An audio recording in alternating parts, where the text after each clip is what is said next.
In our last episode of Chase Classic Motors, we explored the history of Chrysler's much maligned and misunderstood R-body cars. As the decade of disco gave way to MTV and A New Morning in America, these forgotten Mopar classics once challenged GM and Ford in the full-size car market.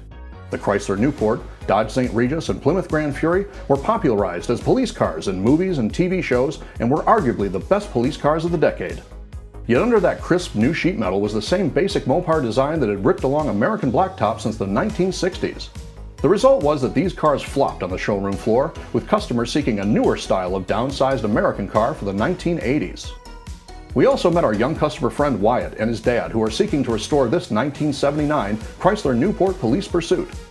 Fortunately, our test drive concluded that this gnarly Newport is an excellent restoration candidate, but it will need a few repairs prior to going to the body shop.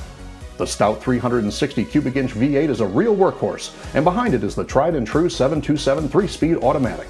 That's a winning combination for sure, but Eric noticed that the pump seal is leaking heavily.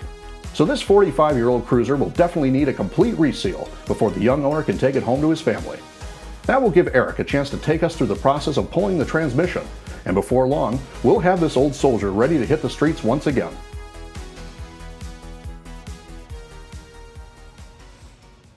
Well, we're back with the 79 Chrysler Newport A38 Pursuit. Yeah? How's it going, Eric? Oh, just something interesting. Someone repacked the wheel bearings, which is great. I was not expecting to see that. That's one of the things that gets neglected more often than not when someone takes an old car and starts using it and driving it again. But they must not have had a cotter pin because they put a nail in here. Which is not so great.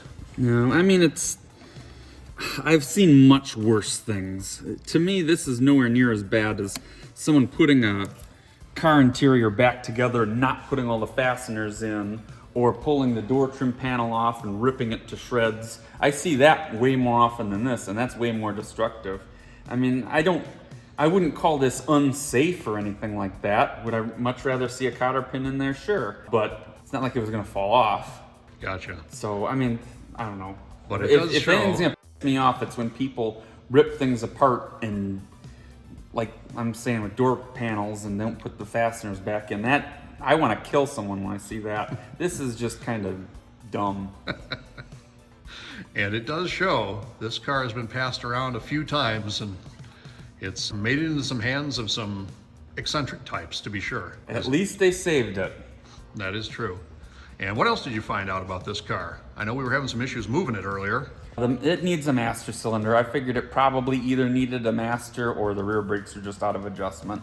But I'm not surprised that it needs a master. How could you tell that it needed a master? When you push the brake pedal, the fluid levels, one fluid level went down and the other one went up. So it's got an internal leak in the master cylinder. Gotcha. So as I was pushing the brake pedal for you, you could actually see that down inside the wells. Mm-hmm. Okay, cool. Well, plenty more to be done on this 79 Newport. I'm sure you're in for a few more surprises along the way. Yeah, old cars always have surprises. But the first thing I'm gonna do is put a cotter pin in there.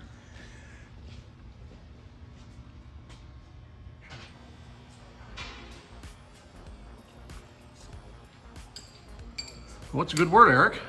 Well, I have to pull a transmission out of this car because the pump seal is leaking. But I noticed something interesting while I'm doing it, and I don't know what it's for. I'll have to do some research and probably look it up on Chrysler service information. But there's some sort of a weird union in the speedometer cable on this car. And it reminds me of something that we saw on our 77 Grand Fury C-body, the car we call the Brontosaurus. That union looking piece right there. So I don't know what that's for. If I had to guess, I would guess it's the same thing as what we saw on the Bronto. I think it's for VASCAR. Because the old VASCAR system's tied into the speedometer. The funny thing is, that part has a Chrysler Pentastar on it. So, did this car leave the factory with some sort of VASCAR compatibility package or something? I don't know. I don't know. I really don't know what that's for. Maybe it's for cruise control. This car does not have cruise control. But yeah, I see not only are you found that interesting union in the speedometer cable, but you've got a lot of the underside of this car dismantled. Well, trans has got to come out. The owner does not want, he hates leaks. And the oil pump seal is leaking for the transmission. So I'm gonna pull it out. I'm gonna replace all the external seals in the transmission. I actually dropped the pan on it just a couple hours ago to see how nasty things were looking in there. They're not too bad, so I think he can get away with just an external reseal and a filter and a gasket and call it good. But you've got the drive shaft out and you've taken the exhaust system out. This car needed a new exhaust system anyway, and I didn't know if it would get in my way when I pulled the trans. So last week I literally just took a Sawzall and chopped it off. Was there anything else wrong with the exhaust? Something was plugged on the passenger side pipe, probably the catalytic converter. But when it was running, you could see, you know, exhaust coming out the driver's side, nothing coming out the passenger side. You put your hand there and barely feel anything. So it was seriously restricted. Was that having anything to do with why this car, you think, was coughing and giving us a headache, a hard time? Definitely didn't help. Yeah, we're not gonna fall for a banana in the tailpipe. You're not gonna fall for the banana in the tailpipe? You want these cars breathing free, and otherwise, yeah, they'll get all choked up on you. I've driven it since I chopped the exhaust off. It does have more power now, significantly more. I was gonna try to, I don't know, see how much more, but we got a thing here where people go exercise and they jog afterwards, and there's joggers all over the place, and I was like, nah, I ain't doing it now. Well, alrighty. So what else is in store for the 79 Chrysler Newport Police Pursuit? After the trans, I guess the next biggest things are exhaust and tires. It still has electrical problems. Taillights aren't working. I haven't looked at it at all, not in the slightest. It could be just bulbs. Could be as big as a turn signal switch though. So lots of stuff. I mean, you know, I could work on this car until the cows come home. On second thought, I'd rather dance with the cows when you come home. Well, we'll see where it goes next.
Well, Eric, I see you got that 727 TorqueFlite transmission out of the Chrysler Newport. Uh-huh. It's not getting a rebuild, it's just getting a reseal. Yeah, let's take a closer look at this machine here.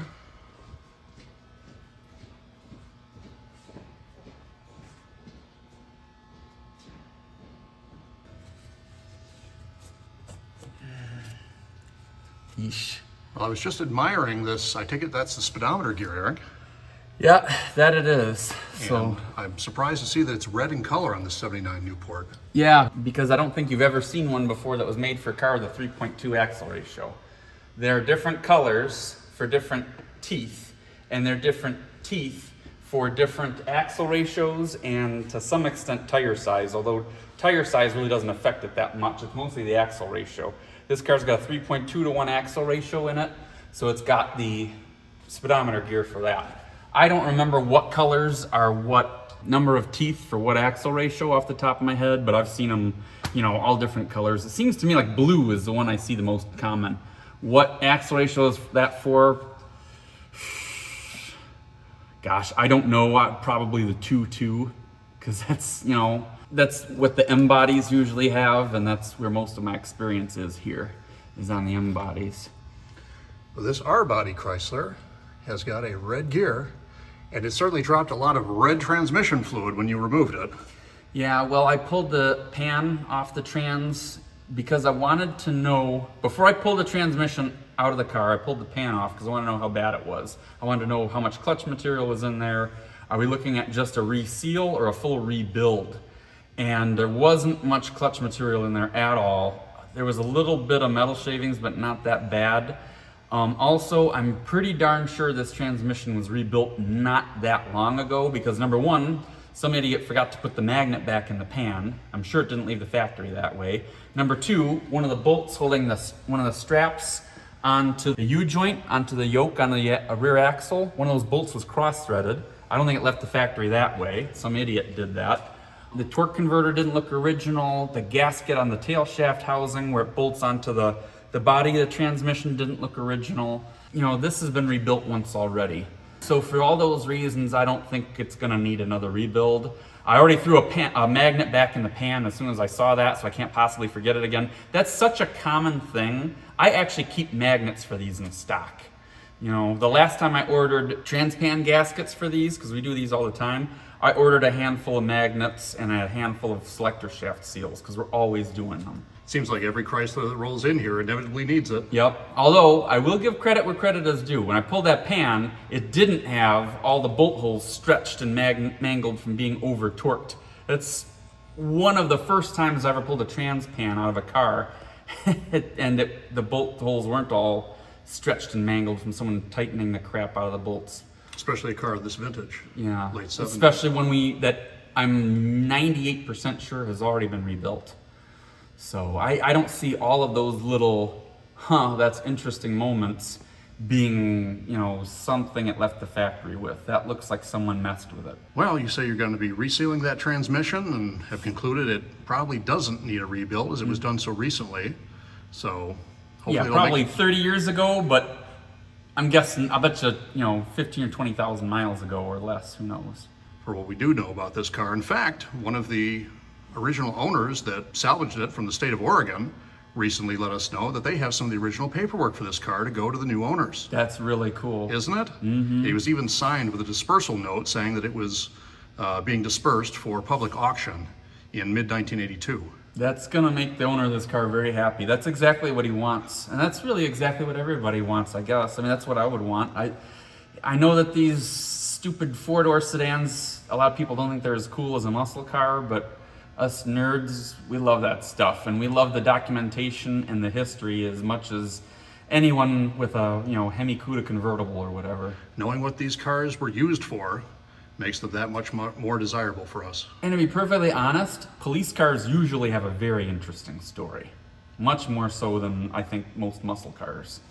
Not all. There's definitely been some muscle cars that have had some awesome stories, but police cars always live interesting lives.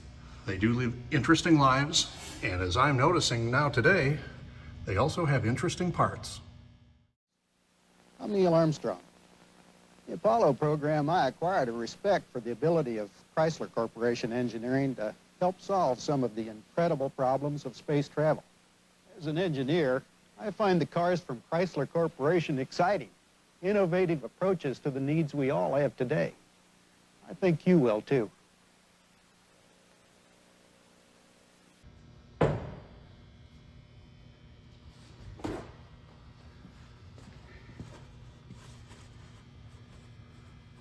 How's that transmission looking, Eric? I think it'll work.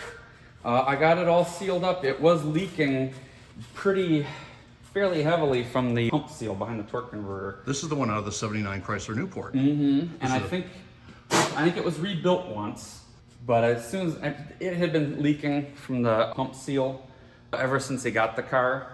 Yeah, when I took it off, it was crunchy. But I also, just to do it, I also did the tail shaft seal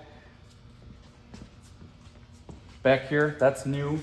And I did the shift shaft seal here too, and the pan gasket. So this thing externally is sealed up pretty well.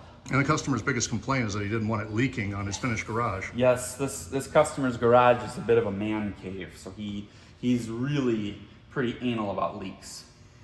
And we know from experience, I know personally because of my R-Body Squad cars, they do have a tendency to leak from all of those points you just pointed out. Mm-hmm. Yeah, we fix pan gaskets, shift shaft seals all the time. By the way, little interesting thing, Remember that these cars, you can't force them into first gear.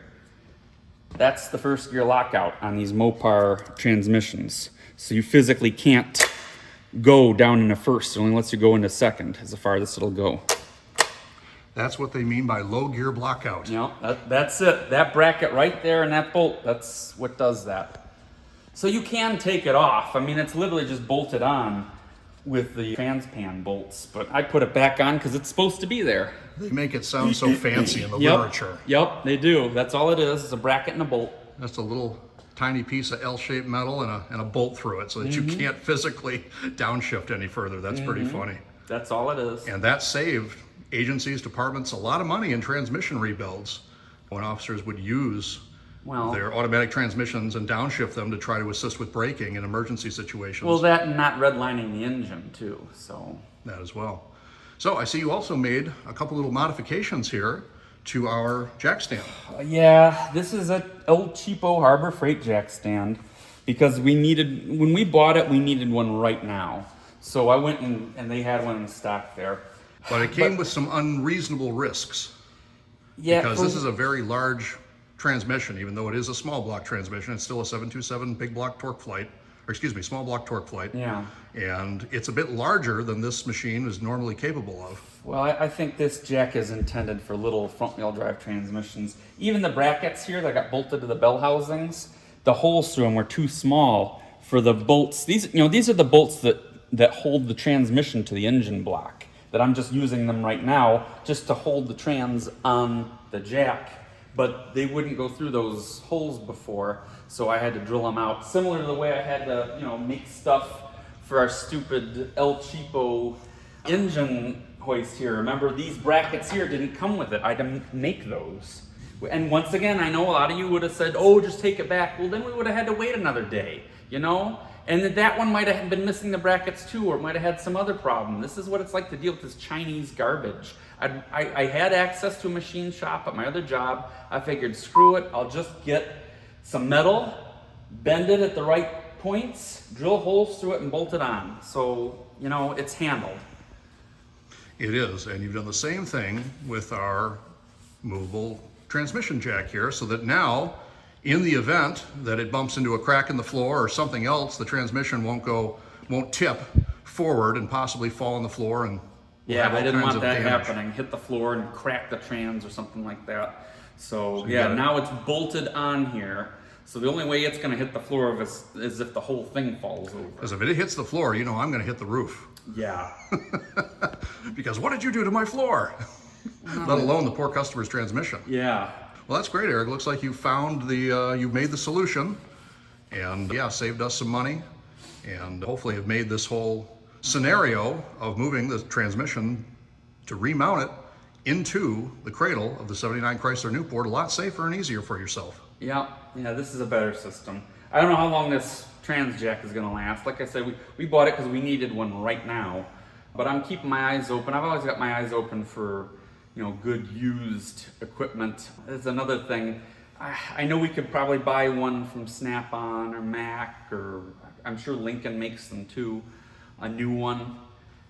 But none of the new stuff is as good as the old stuff. I've been buying a lot more used 30-year-old Craftsman tools on eBay and stuff like that because it's cheap and it's tough and it's gonna last. So Lifelong. Yeah. Lifelong American-made tools. Yep. There's something to be said for that. I think you're on the right track there. I'm looking forward to seeing what happens next when you go ahead and reinstall that transmission and hopefully get the 79 Chrysler mobile again. Yeah. Yep. Looking forward to that. And then the next things that car needs is exhaust and tires, and I'm sure after that I'm gonna find some other stuff. And we'll pick that up right after this.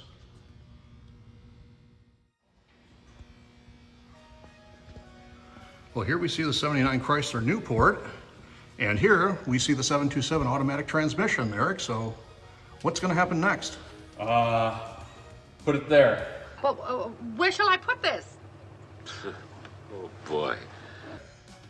Up we go. It's not any more complicated than that, really. I mean, it's got to go in. I'm gonna have to tilt it, and it's got to go up, tail first, and then come up that way, and then just bolt it in. There's a bunch of stuff. There's transcooler lines, shift linkage, cross member, all that stuff. Last time we were under here, you pointed out that the speedometer gear is in red on this model. And now, it looks like you're going to be connecting that back into the transmission.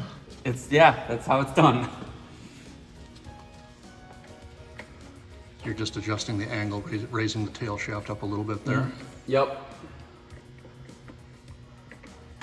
And I'm gonna have to bring the lift down too, because I remember when I took this out, this El Cheapo trans jack doesn't go up high enough, so I guess I'll do that now. I'm just gonna bring it down a click. It's gotta happen eventually anyway.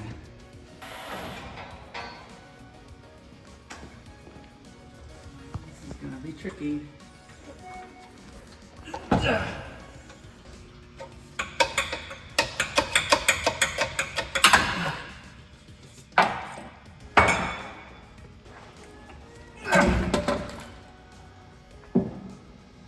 Well, it's a good thing it's bolted to that lift. There's a very sharp angle you're at.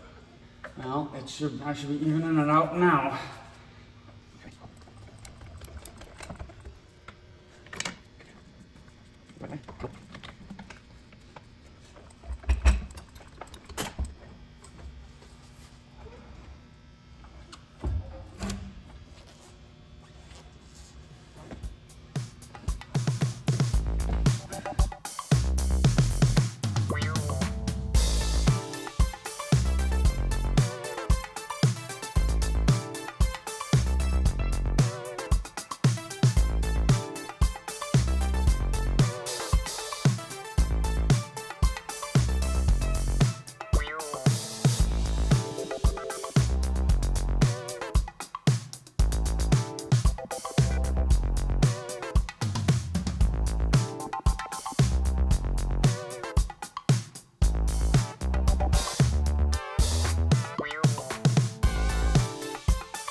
So with the transmission reinstalled and a trip to the muffler shop complete, Eric and I returned to our Chase headquarters to continue prepping the '79 Chrysler Newport Pursuit for restoration.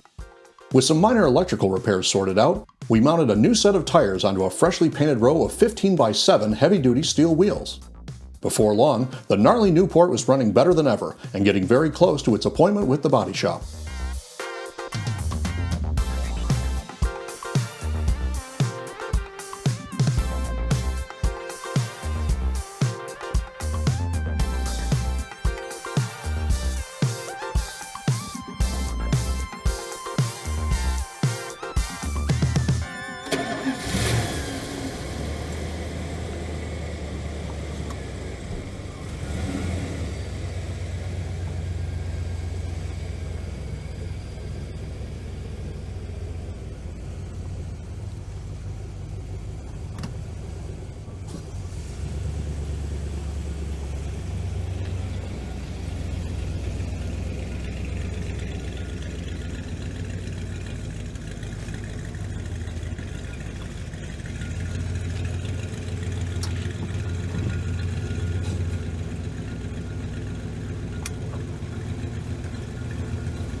How's it going, Eric?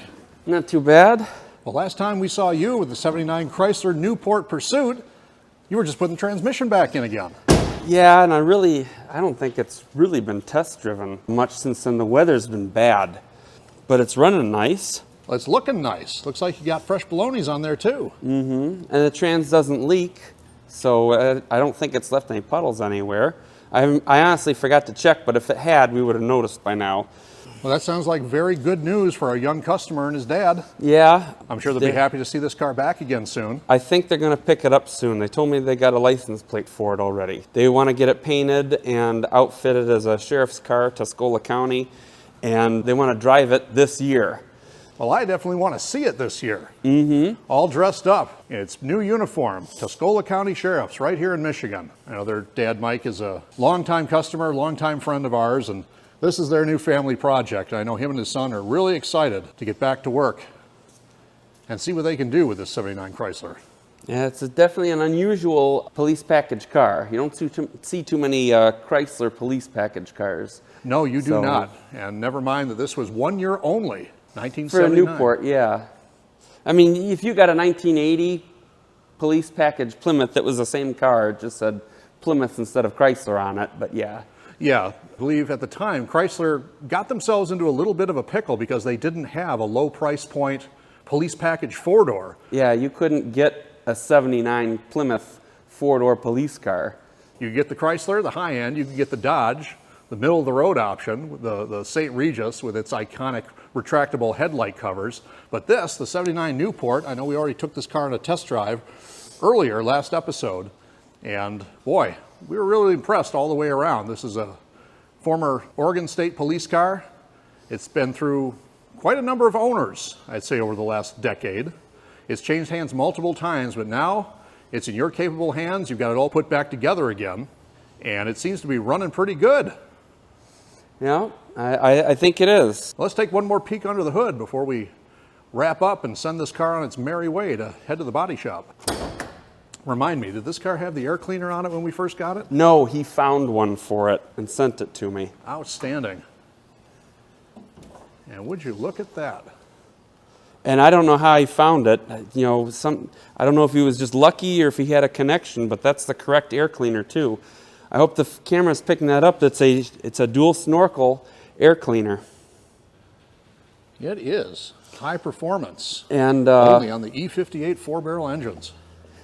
It's even got the holes in the side for the lean burn module, but this car has had the lean burn removed. Even though the harness is still here, it's running off of the electronic ignition conversion over there. Well, this car definitely needed some work when it first came in. Yeah, it wasn't bad. It ran and drove, but probably not reliably. I don't remember what was wrong with the brakes, but they didn't work great. The rear axle, in my experience, these 9 1/4 Chrysler axles, the bearings go bad in them a lot. And while I was repairing that, he had us put a limited slip differential in it. Other than that, I don't think we did a lot to it. And it's been a few weeks since you had this car up on the rack, that's for sure. But now that we got it back, and it's here, and it's ready to go on its way, I'm definitely looking forward to seeing what comes next on this 1979 Chrysler Newport Pursuit. Well, thanks for the update, Eric. Great catching up with this car again. I hope it makes the father and son very happy. I hope so. I think it will.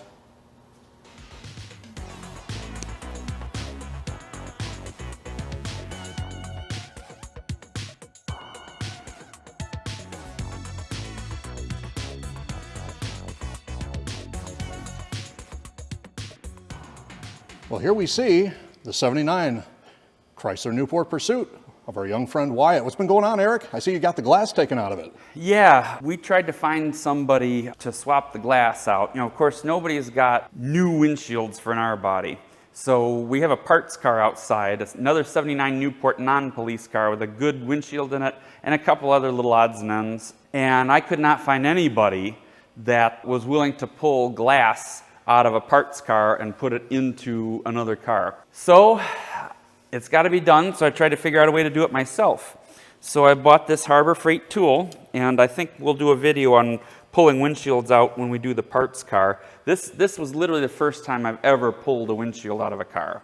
I've seen people do it before and everything, but I've never done it myself before. So since this one was broken, I decided to practice on this one, and I was able to do it successfully without doing any more damage to the glass. So let's hope my beginner's luck holds out for at least one more windshield. So I got this tool. This tool hooks onto the wire, and then you kind of stab it through the bottom of the seal.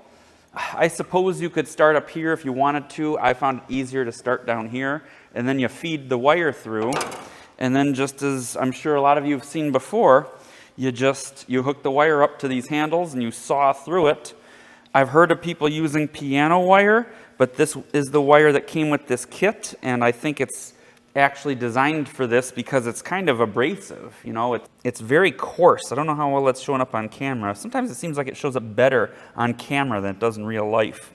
But it's got almost like teeth to it. It's very coarse, and it sawed through all this stuff. If you're going to do this yourself, I do recommend you pull off as much of the trim as you can, which is why, as you can see, I even pulled off the plastic on the A-pillar covers and the plastic on the dash here, because this wire is so abrasive that if you graze something with it, it'll scratch the heck out of it. And I did scratch the heck out of the paint on the car in a couple places, but I wasn't being careful because this car's getting painted anyway.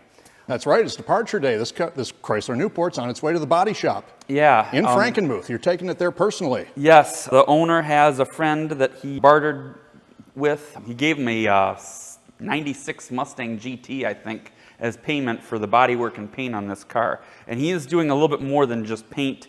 There's some rust spots he's fixing, including this over here. The plan originally was for me to take the windshield out of the parts car and glue it in this car and then send it off for paint, because we can't find anyone who's willing to glue the windshield in. But while I had the windshield off, I found that it's getting rusty, crusty down here, although that's really not that bad. If that's all it was, I would clean that myself so that we don't have to send this car up to Frankenmuth and then bring it back for the windshield. But then I got up here, and unfortunately there is a little hole through the metal up there. Yeah, I see it. By the way, while you're looking at this, look at that right there. That's from the factory that way. That's why vinyl tops, I think, were so popular among the manufacturers back when these cars were new. They didn't have to finish the bodywork, just cover it up with vinyl. Is that filled in with lead? It probably is, yeah. I think, I don't remember if they welded it together and then leaded it. I think they did. Although if you take, no, I think they brazed it. Because if you take the paint off, it looks kind of, brass colored. I don't really know, but I think they did fill this with lead, and the sail panel, they filled that with lead too when you glued it on. And you can see, our Bronto up there sat outside for so long that it began to rust. Once again, I don't know how that's going to show up on camera, but you see that rust line? I wish I had a laser pointer to point to it. That rust line that goes from about 2/3 of the way up the sail panel across the sail panel from front to back, that's rust that got in behind the body filler and is starting to come through.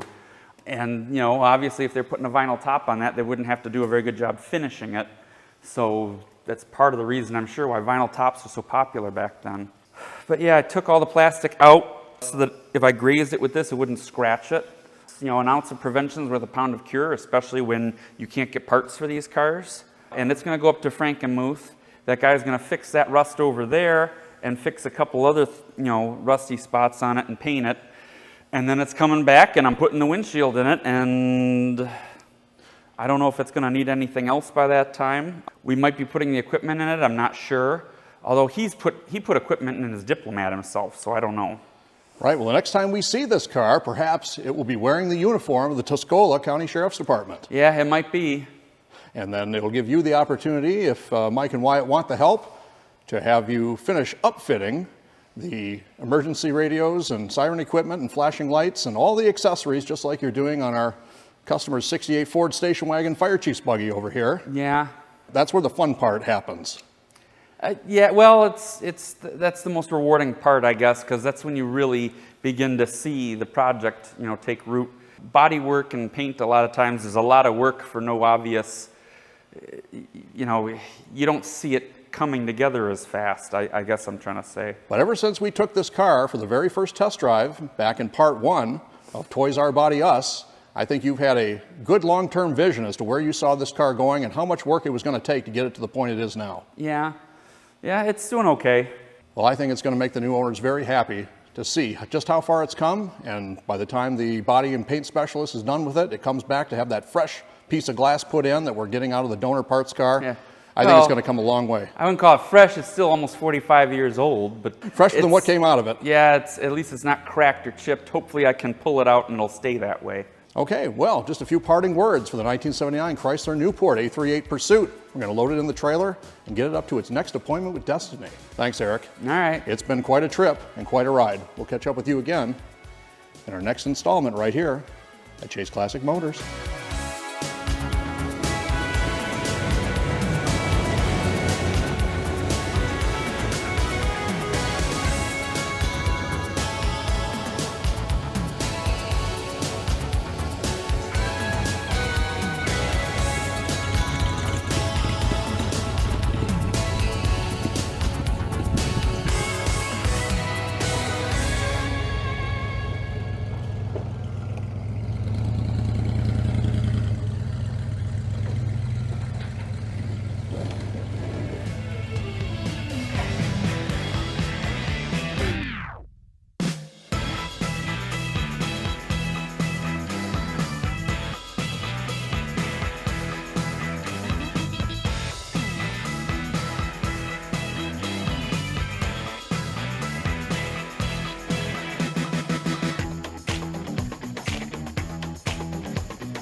If you enjoy automotive content like we do, consider subscribing to our channel, or check out our website to join our VIP-only high-speed chase club for early videos and other great perks.